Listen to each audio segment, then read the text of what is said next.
Jadi untuk mengingatkan teman-teman Dongeng Perminyakan, ini adalah episode kedua bahwa kita menanyakan ke ChatGPT. Apa keresahan paling besar bagi mahasiswa teknik perminyakan di Indonesia saat ini? Yang tiga sudah kita jawab. Video yang kali ini adalah menjawab sisa dari jawaban itu. Oke, Ton.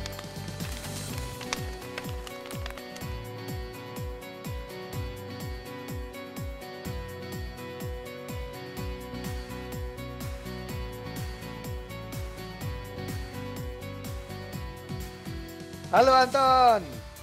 Mas Heru, gimana Ketemu kabarnya lagi, Mas? ketemu lagi. Baik, baik. Sekarang sudah apa namanya? Jauh lebih lebih anget dari 6 minggu yang lalu lah pada saat winter masih ini, tapi sekarang sudah di 24 ke atas. Ya, mantap, mantap, mantap, mantap. Siap, Mantap. siap. Kita lanjut Kita Mas ya. teruskan, Ton. Hah? ChatGPT Mas, lanjutin. Boleh, boleh. Jadi untuk mengingatkan teman-teman Dongeng Perminyakan, ini adalah episode kedua bahwa kita menanyakan ke ChatGPT tentang keresahan mahasiswa teknik perminyakan di Indonesia saat ini. Dan jawabannya ada 6. Yang tiga sudah kita jawab, sudah kita bahas jawaban-jawabannya di video yang ini. Nah, yang hari ini, video yang kali ini adalah menjawab sisa dari jawaban itu. Oke, Ton. Yang keempat apa? Jawaban Nah, ChatGPT. kata ChatGPT, keresahan mahasiswa sekarang itu di Indonesia itu adalah work-life balance katanya. Karena ada asumsi petroleum industry itu requires long hours sama intense work schedule. Jadi mahasiswa itu concern gimana tuh kerja sama kehidupan gitu. Mereka resah gara-gara itu. Waduh, waduh, waduh, Gimana waduh. Mas? Ini kok gimana, Mas? Aku harus hati-hati ini jawabnya nih. Tapi gini, Kenapa? harus dilihat di dua sisi ya, harus dilihat di dua sisi. Dunia perminyakan itu fungsi utamanya adalah menyediakan energi untuk dunia ini, ya Ya. kan? Karena menyediakan energi untuk dunia, jadi 24 jam sehari, 7 hari seminggu, 52 minggu setahun, 365 hari setahun harus tersedia terus.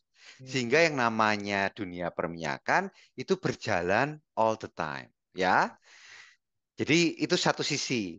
Sehingga kita sebagai pekerja migas, kita sudah masuk ke dunia yang sudah tidak tanpa henti. Jadi itu harus Hmm. disadari dulu. Memang meresahkan kalau dilihat dari sisi luar.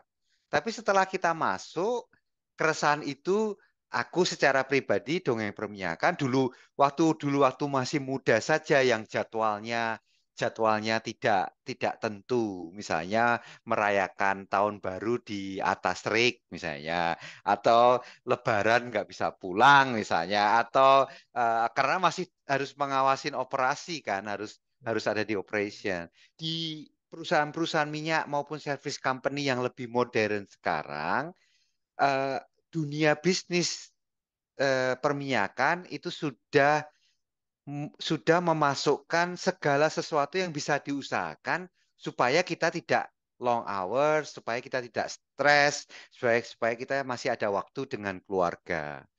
Jadi itu memang kalau dilihat dari luar, yang tadi itu yang kelihatan yang sisi tadi itu yang sisi bahwa dunia perminyakan itu memang sudah 24/7, 365 gitu.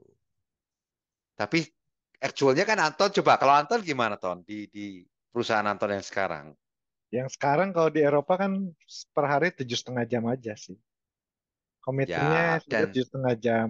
Jadi kalau misalnya lu kerja lebih ya, dari 7,5 jam, nanti bisa claim off. Gitu. tuh, tuh.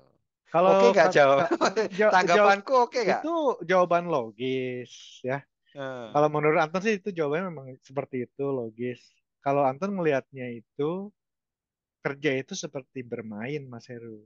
Jadi kalau kita Oke, enjoy, apalagi tuh. kalau misalnya kita kerja sesuatu, kita memang suka bidangnya, terus kita misalnya ngedesain sesuatu, secara otomatis kita tuh pasti akan malah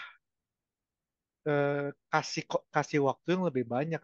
Tapi karena memang kita suka, karena memang untuk diri kita sendiri gitu.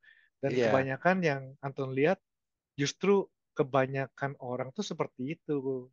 Karena dia udah iya. suka, udah passionate, ya malah jadi long hours. Tapi orang melihatnya, wah ini orang gila kerja ya. Tapi sebetulnya Heeh. karena kita suka aja sih. Kita suka, kita Keasikan, berdedikasi, keasikan. Jadi keasikan nanti bekerja gitu. teman-teman mahasiswa perlu dikasih tahu bahwa asik kerja di Iya, dunia permiakan. Jadi long hours itu bukan suatu. Jadi kalau boleh kita simpulkan jawabannya ChatGPT itu masih masih tidak pas sekali. Kalau kalau hanya Anton mengatakan ya kalau mengatakan bahwa itu long hours itu. kalau Anton bilang itu justru tepat, tapi lebih mengingatkan bagi orang-orang yang seperti itu, jangan sampai burn out. Jadi ketika kita Ya, seperti ya, atlet lah, kalau kita apa ya. kita melakukan sesuatu hobi lah, kita melakukan hobi yang kita suka. Nah, tapi kita melakukannya itu selama berulang-ulang, terus-menerus. Pada suatu titik, pasti ada titik jenuhnya. Betul, Nah, betul. sebelum sampai titik itu, dilihat lagi, oh ternyata kita memang sudah banyak nih, kita harus stop.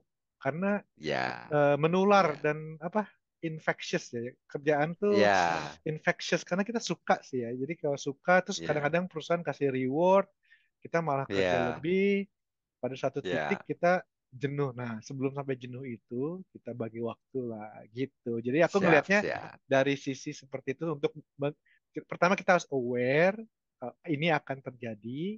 Nah, diingat lagi simptomnya apa, terus ya kita harus punya balance juga lah. Jangan sampai Siap. kita tiba-tiba sadar, kita udah kemalaman nih, nanti pulang naik apa gitu kan.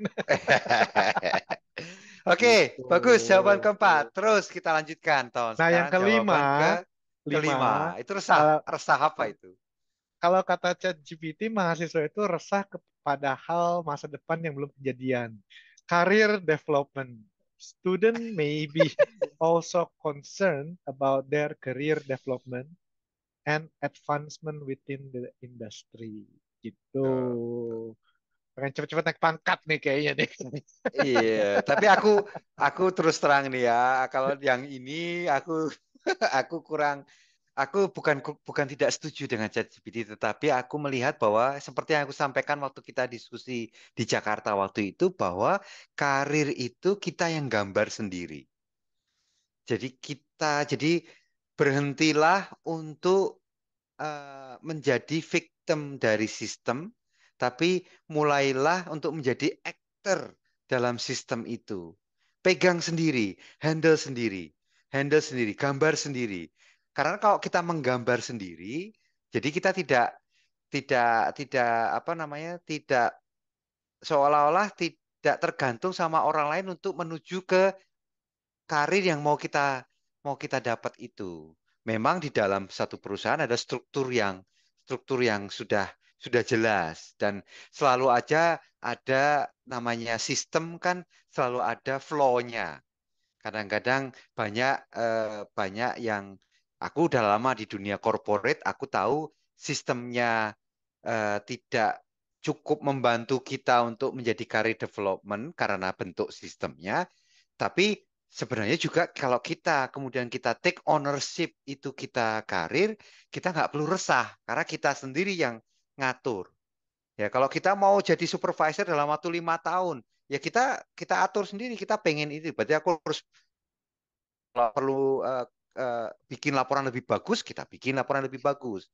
Kalau kita bikin supaya supaya di dalam jadi apa sistemnya apa kita yang kita kita apa namanya kita atur sendiri sehingga kita yang mendapatkan itu. Jadi keresahan yang menurut aku bisa langsung dijawab oleh pelaku itu sendiri.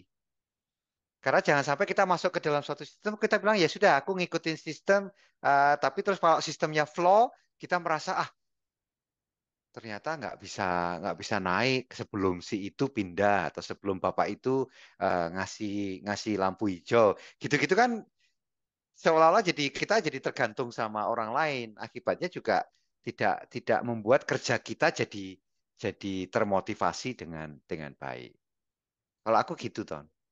Kalau menurutku, Mas, memang betul apa eh, karir di tangan kita sendiri.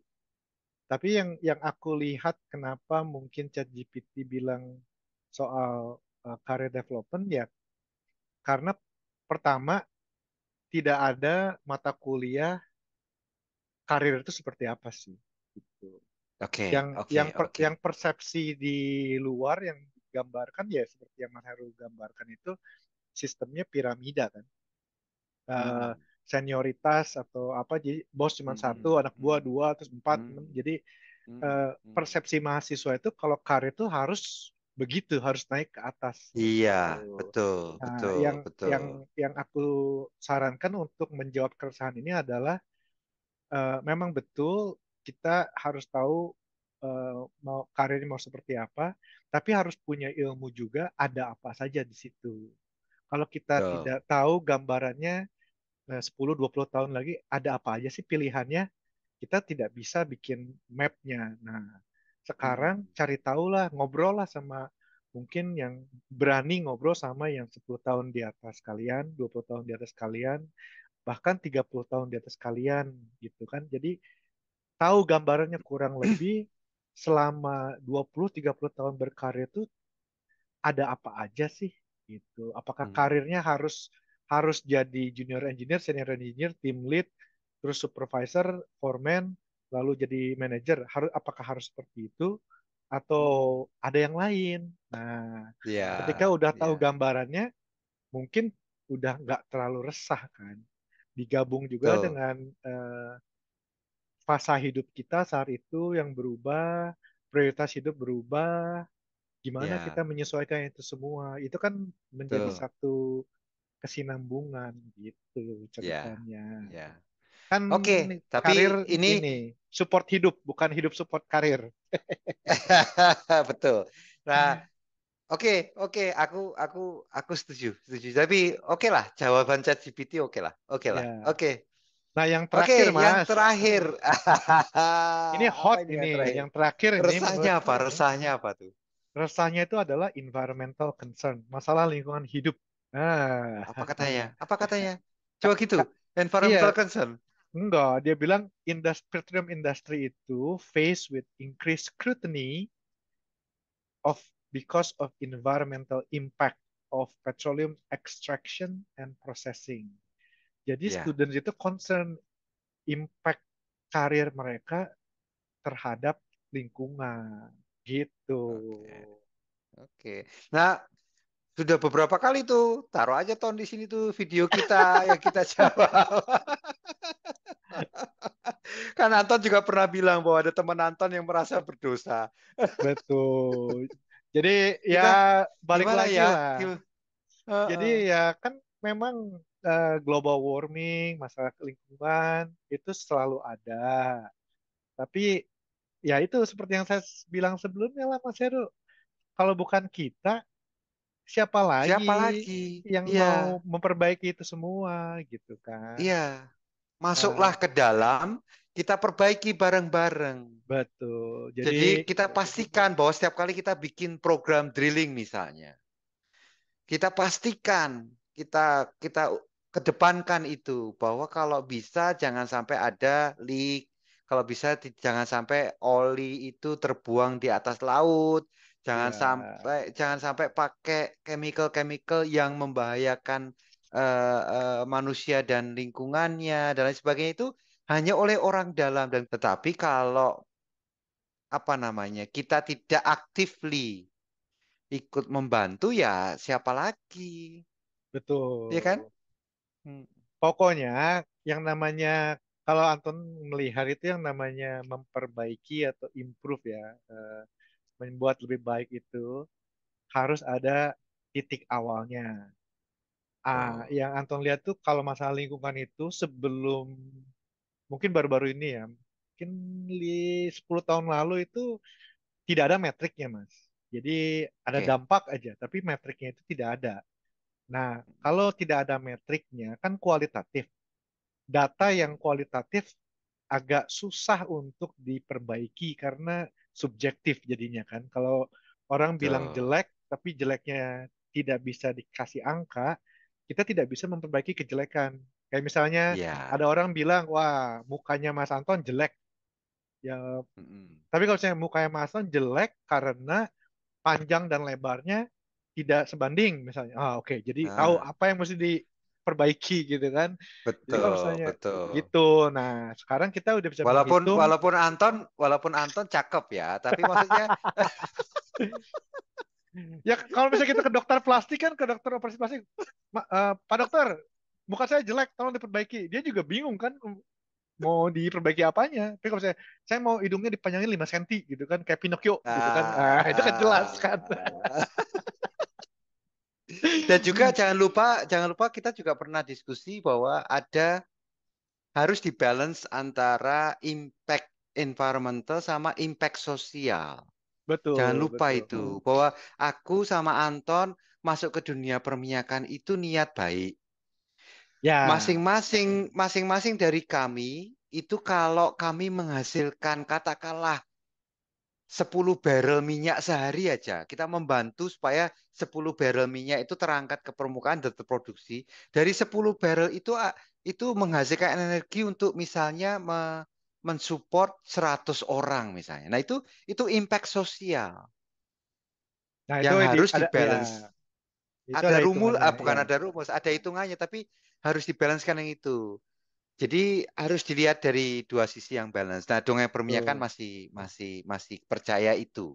Jadi, Mulai dihitung, Mas. Contohnya misalnya hmm, kalau dulu tuh kita di rig ya, kita kan mm-mm, kirim barang pakai boat tuh. Itu cuman hmm. dihitung cuman ya pemakaian diesel aja gitu.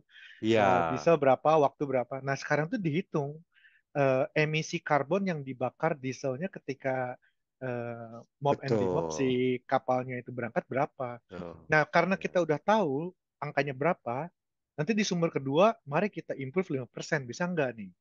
Gitu. Caranya gimana? Oh, betul. kita misalnya lebih efisien. Gitu. Tapi sekarang kita udah punya Schedule metriknya, misalnya. gitu kan. Ya, Terus misalnya betul. well test, biasa di flow, di flare.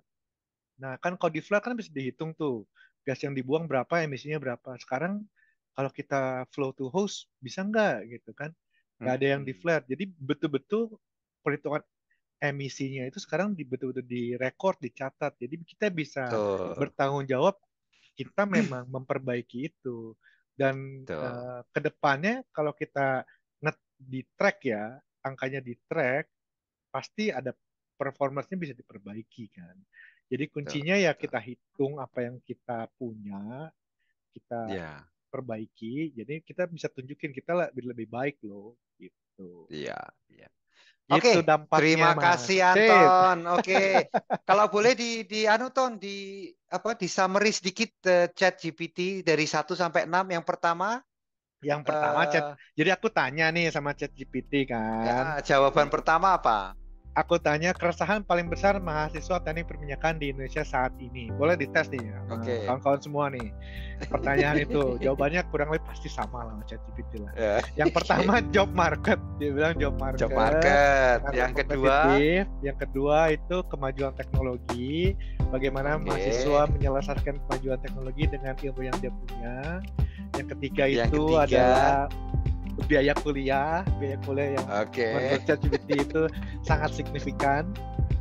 Keempat Yang adalah keempat, work-life balance, ya, karena oke. persepsi kerja di migas itu 365 hari, 24 jam sehari, Yang gitu kelima, kan.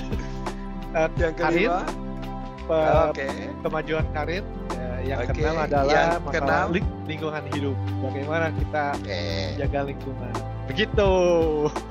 Oke, jadi teman-teman dongeng perminyakan, kami berdua sudah mencoba menanggapi dan kemudian berdiskusi tentang keresahan mahasiswa. Semoga apa yang kami sampaikan membantu teman-teman mahasiswa untuk lebih tidak resah.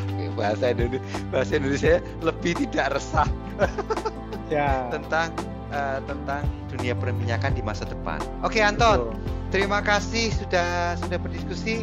Sampai ketemu lagi, Ton. Sampai ketemu, bye-bye. Oke, bye.